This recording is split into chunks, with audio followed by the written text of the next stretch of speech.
A reading from the beginning of the book of Ezra. In the first year of Cyrus, king of Persia, in order to fulfill the word of the Lord spoken by Jeremiah, the Lord inspired King Cyrus of Persia to issue this proclamation throughout his kingdom, both by word of mouth and in writing. Thus says Cyrus, king of Persia, all the kingdoms of the earth, the Lord, the God of heaven, has given to me. And he has also charged me to build him a house in Jerusalem, which is in Judah. Therefore, whoever among you belongs to any part of his people, let him go up, and may his God be with him. Let everyone who has survived, in whatever place he may have dwelt, be assisted by the people of that place with silver, gold, goods, and cattle, together with free will offerings for the house of God in Jerusalem. Then the family heads of Judah and Benjamin, and the priests and Levites, everyone, that is, whom God has inspired to do so, prepared to go up to build the house of the Lord in Jerusalem. All their neighbors gave them help in every way, with silver, gold, goods, and cattle, and with many precious gifts, besides all their free will offerings. Verbum Domini.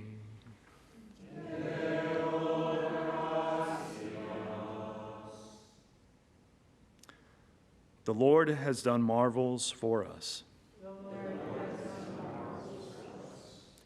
When the Lord brought back the captives of Zion, we were like men dreaming. Then our mouth was filled with laughter, and our tongue with rejoicing.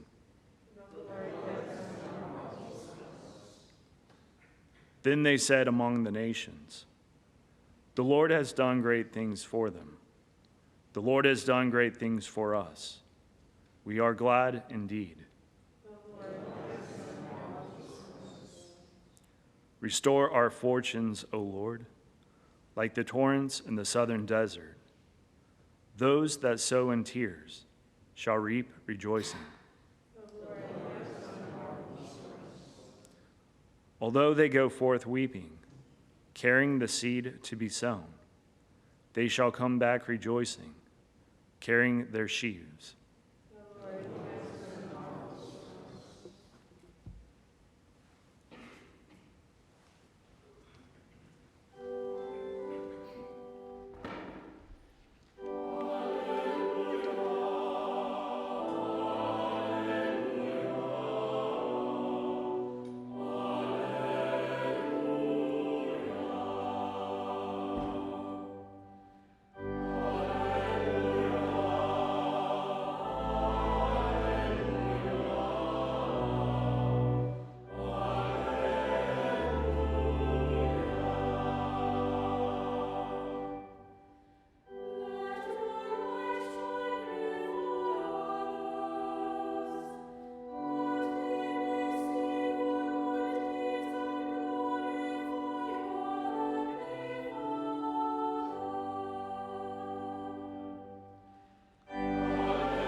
Dominus vobiscum. Et cum spiritu tuo. Lectio Sancte Evangelii secundum Lucam. Gloria tibi, Domine.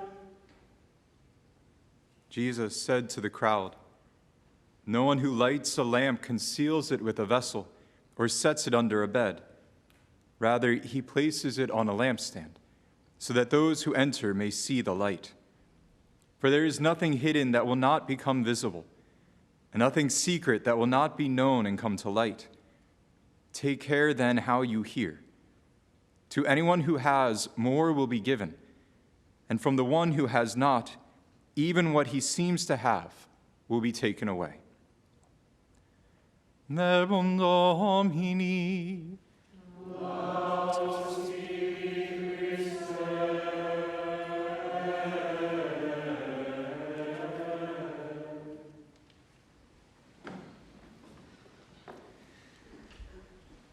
The Lord, the God of heaven, has charged me to build him a house in Jerusalem. Blessed words for the exiles at the time. As Father Mark mentioned, I am the spiritual director at St. John Paul II Seminary. It's a college seminary. And one of the fun things that I very much enjoy is there's these red-blooded college men that come to this seminary and for the first time are staring down the barrel of celibacy and are looking at the prospect of this for the first time, and it hits them like a ton of bricks because they all study at a university. And so there's beautiful women everywhere. And so it just affects them in a way that it hadn't before. And I just enjoy this because I'm cruel and I like to see them suffer. But also because it's so important for the heart of a priest to long to see the beauty of the Lord in the world. That this is the beginning of the Lord doing something in these men's hearts, awakening longing to see the glory of God in the world. The Lord, the God of heaven, has charged me to build him a house in Jerusalem. And how can we hear that and not think of Mary? The beauty of the house of God. And the joy that this would have brought to the people. Since the fall of Adam and Eve, we have forgotten what that looks like, what it looks like to see God in our midst. And we've lost that beauty. In a certain sense, we have covered it up. We have debased it. And so beauty no longer draws us upward and outward, but we keep it something here on earth. We try to bring it into our own experience, have control over it. You see this whenever you see a sunset, and our first reaction is to take a photo of it, right? This beauty, we want to hold on to it. We can't lose it. Right? We want to keep it in our grasp. And our hearts need to be stretched in longing so that we can see that beauty more and more, so that God can be seen in the world. This is the joy of the exiles hearing this message from Cyrus. We get to build a house. We get to see again God in our midst, God's presence, what that looks like. No one who lights a lamp conceals it with a vessel. He places it on a lampstand so that those who enter may see the light. Jesus, the light of the world, did not come into our midst to be hidden, but to be revealed. And he reveals himself by giving himself to us, and we appropriate that same light and communicate it outward. This is why the saints in art always have a halo around them, because they glow. They radiate light. We see this in people. You're glowing. Don't we say to somebody who's in love, you're glowing?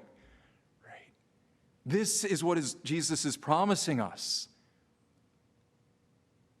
That he will build a house, and we will be that house and communicate that to others, that light to others, that presence of God within us.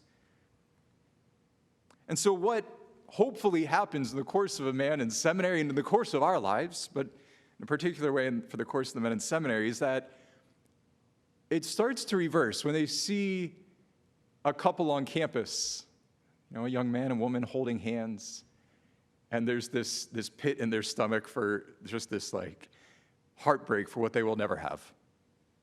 And they long for that. And what happens over time is that the reverse begins to take place. That couple holding hands look at him, and they also recognize this beauty of communion, that he is living a life just as much in communion as they are, but more deeply because it is with God. This is what each of us is offered. For God to build a house within us, a place of communion, so that creation can again become a dwelling place of divinity. Jesus has lighted a lamp within us by giving us his very self. And so this intimacy, this hiddenness of what takes place in our hearts is not intended to always be hidden. Yes, we need this place of intimacy and hiddenness with him. But he wants to reveal it.